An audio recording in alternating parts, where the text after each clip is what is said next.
પહેલાની નવરાત્રી એ ભક્તિનો તહેવાર હતો અને આજે એ ટ્રેન્ડનો તહેવાર છે। એક સમય હતો જ્યારે ગામના લોકો ચોકમાં ભેગા થઈ ઢોલ મંજીરાના તાલ પર ગરબા રમતા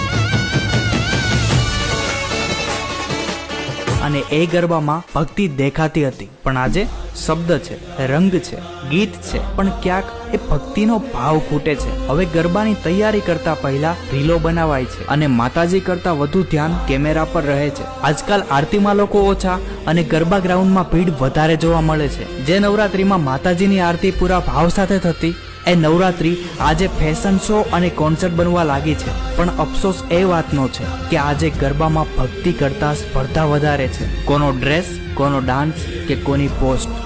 માટે નવરાત્રી તો માતાજીની આરાધના છે। ફરક એટલો જ છે કે પહેલા ભક્તિ દેખાતી હતી અને આજે ભક્તિ દેખાવના પડદા પાછળ છુપાઈ ગઈ છે। સાચું ને? કમેન્ટમાં જણાવો।